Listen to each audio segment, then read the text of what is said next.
Alrighty, guys. So, as promised, today you're going to get your first of two videos where we cover the Industrial Revolution here in the United States. Now, honestly, truth be told, there's really two periods of Industrial Revolution here in the United States, but in this class, we only cover one, and that's the first one. This is the one that happens really during the first half of the 19th century, so that, that we'll call it 1810 to about 1860, right before the outbreak of the Civil War. Now, before we jump into the actual material, what I want to do is to spend a moment to kind of show you how you can take your notes today. All right, now you should have already gotten and taken a look at, there's an actual PDF file for today's notes. You're going to have one for tomorrow as well.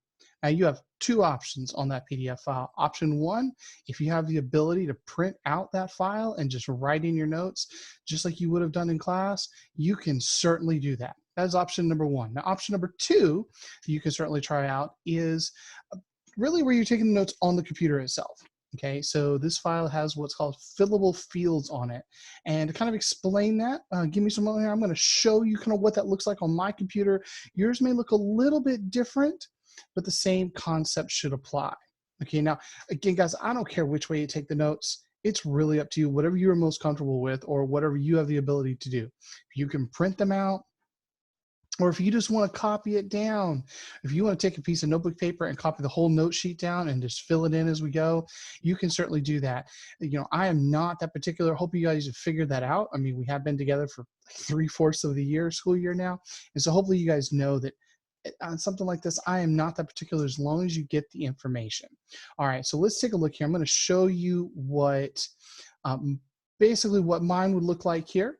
All right, so what we have here is this says Industrial Revolution on it, and you'll see it says a change from a and blank society to one based on blank.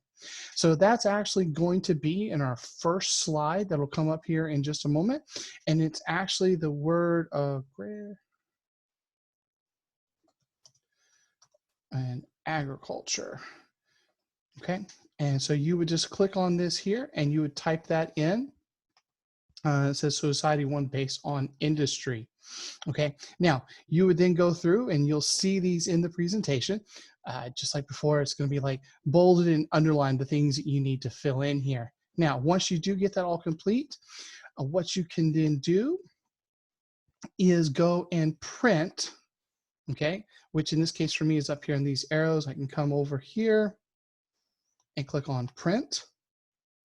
Now, again, if you want to print these out, if you have a printer, I have a home printer, I can print that out and you'll see it's just as it is. The other option, if you're not able to print, is to do this thing where it'll say something like Microsoft Print to PDF or save as PDF, depending on your computer, but something that says PDF here, that's what you're going to want. Click on that. Now what it's going to basically do when you click print, or some computers will pull up save, it'll then take what you've already typed in and create a brand new file, and you would just save it wherever you're going to save it on your computer. Typically, it's going to default to documents that you'll see here, and you just put in the name for it, and boom, you're all done. Okay, so those are your two options. Again, option number one is to just print it out just like you would in class, fill in the blanks, and we go on with life, right? Option number two is you can go through that process I just outlined, where you fill it in as you're typing, and then you print or save, it's actually print as a PDF, and you save the new file, and those are your notes. Okay, again, whichever one's more comfortable for you. Guys, if you have any questions on that part of it, you can definitely let me know. All right, and so shoot me a message on Etsy or Remind or whatever it is. Send me a message and I'll definitely help you out as best I can on that. All right, now we're going to go ahead and get started here. So if you need a few moments to get all your stuff together, you can go ahead and pause the video at this point to go and get your PDF file downloaded and get all that ready to go. But again, we're just about to start here on the Industrial Revolution. Okay, so I'll give you some moment. Go ahead and hit that pause button, which is probably there-ish. Yeah, okay. Okay, alrighty guys, so here we go, guys. So we're going to go through the first part of the Industrial Revolution. Again, we're going to follow with part 2 tomorrow. Okay. All right. So let me go ahead and get our PowerPoint pulled up here. Now, the beauty of this, okay, guys, is that if I'm going too fast, you can always pause and get what you need. All right. So again, guys, we are going to be talking about the Industrial Revolution. Okay. Now, the Industrial Revolution, as I told you before, is actually in 2 different phases in the United States. Phase 1 is what we're going to cover in class today and really tomorrow's video as well. And really, the definition of the Industrial Revolution is that change from an agrarian or agricultural society to one that is based on industry. So really today we live in a society that is primarily based on industry, right? This idea that most people, the overwhelming majority of the United States population has their income, their jobs, what they do related to some kind of industry, right? So we make something, we do something, and we get payment for that. Now, obviously, we still have those farmers and things like that, but as far as a percentage of population, very, very small, relatively speaking, okay? So this is when that process really began to change in the United States, is in the first part of the 19th century. That's the 1800s, okay? Now, for those of you who have done the reading, that reading's really going to make a lot more sense to you probably if it didn't already, and it's going to help give you some background information. So if you haven't done your reading and you want to pause the video now and go take care of that, I would definitely suggest that. Yes, that is my cat there in the background. That would have been Elsa. So she may come back, who knows. But here's the thing, guys. As we go through it, that reading is going to make more sense if you didn't. Again, if you haven't done it, I'm going to suggest you pause the video now and go take a few moments and get that taken care of. All right, now, first we're going to take a look at some of the causes of the Industrial Revolution in the United States. So cause number 1 has to do with that New England soil. So if you'll remember way back at the beginning of this year, we talked about the different colonial regions and their geography. And I told you then that that was going to be important for the rest of the year. And some of you definitely listened to me. I can tell because when we brought this back up, you're like, oh yeah, I remember that now.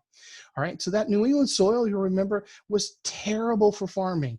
It was rough. It was a lot of rocks in it. And so you could have what's called subsistence farming at best.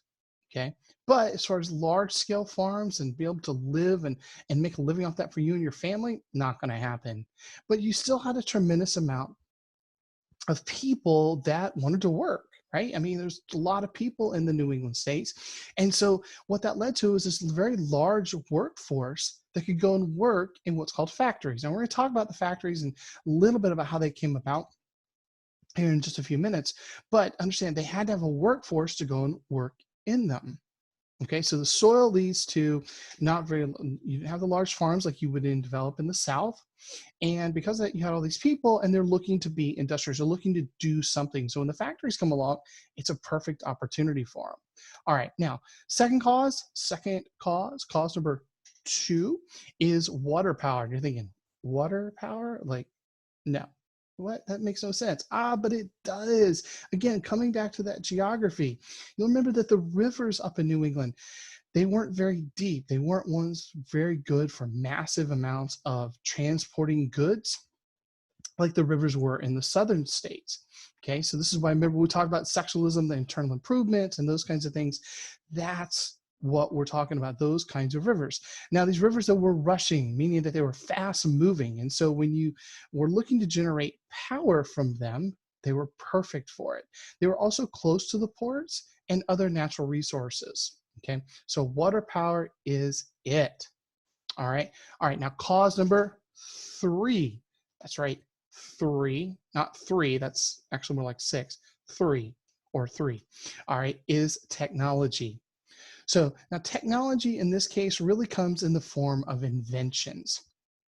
Now, these new inventions, they are really moving things from being handmade to machine made.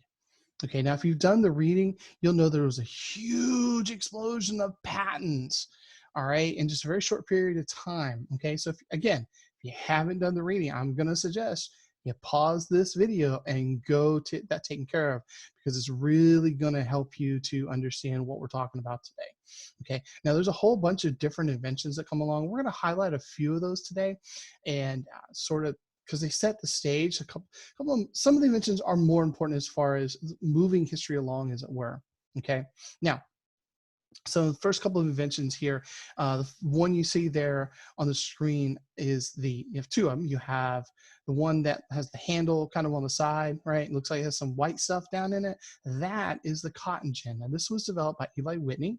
And over to the other picture, there's a spinning jenny. And spinning jennies, they were actually allowed them to make thread very, very quickly. You still have one big handle, and now you have one person that could do 8, 9, 10, 12, 16, I forget the biggest ones, but allowed to spooling of thread, all just one person spooling all those threads at once, as opposed to one person doing one spool of thread, right? Well, the cotton gin does the same basic thing, whereas used to it took hours and hours and hours for one person to pull all the seeds out of the cotton. Now you can put that cotton in the cotton gin, you have one person cranking it, and they're so much more productive. Now, if this cotton gin, though, is arguably the single most important invention of this era in terms of how it separates North and South. And that was actually touched on a little bit at the end of the last 9 weeks when we saw the video, and it was talking about how the cotton gin leads to actually an increase in slavery in the South. And slavery actually had been on decline in the South until the cotton gin comes along. Now, the other key idea of this is what's called interchangeable parts. Okay, so the interchangeable parts meant that if the handle breaks, you just replace the handle. And today we think that's common sense, but before this era, if the handle broke, you got a whole brand new cotton gin or whatever. But with the interchangeable parts, now one piece breaks, you just fix the one piece, not the whole thing. So this made that machinery much more, well, honestly, much cheaper, really is probably the best way to put it.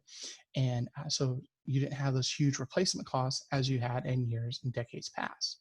All right, some other inventions was John Fitch and his steamboat. Samuel Slater actually brings the concept of the textile machinery to the United States. And don't tell anyone, but we're pretty sure he stole the plans from England. Shh, that'll be our secret. Shh. All right, so now both of these guys, they sort of were the groundwork inventions. And you'll see this in just a minute, where someone else comes along and takes that invention or that bit of progress and builds upon it. Okay, so other things that come along is Elijah McCoy's industrial lubrication. So now it's just automatically these machine parts are staying lubricated so that they are less likely to break down.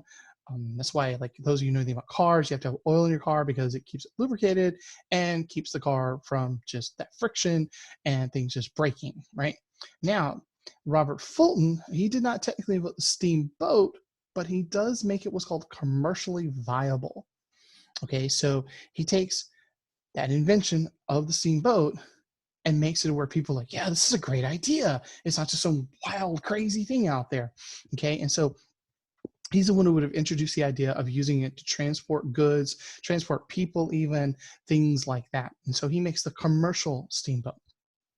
And then that brings us to Francis Lowell.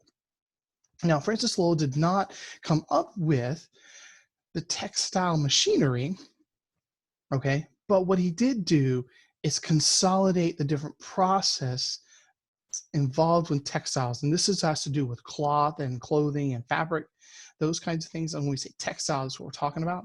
So he takes mechanized textile mills and he puts all the different processes under one roof. And we call it the factory system. Now, later on, this guy, you may have heard him, called Henry Ford.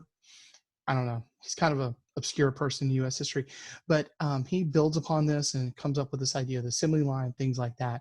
But it's really Francis Lowell, and you'll maybe even hear about what these things called the Lowell Mill Girls, very similar to the females.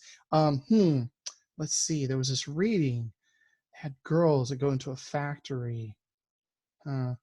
Anyhow, this is what Francis Lowell is known for. Okay, so guys, that is sort of definitely gives you some information on the causes, and then also some of the major inventions of this time period. And so what you're going to need to do is your assignment for today is to answer this question. This is the question of the day. Yeah.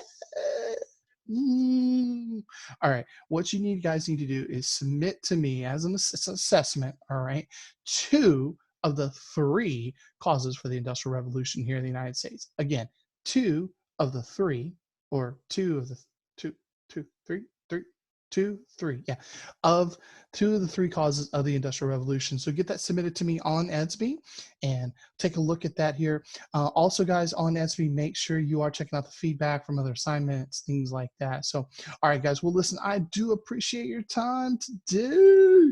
If you have any questions or concerns about any of this, again, reach out to me. Let me know how I can help.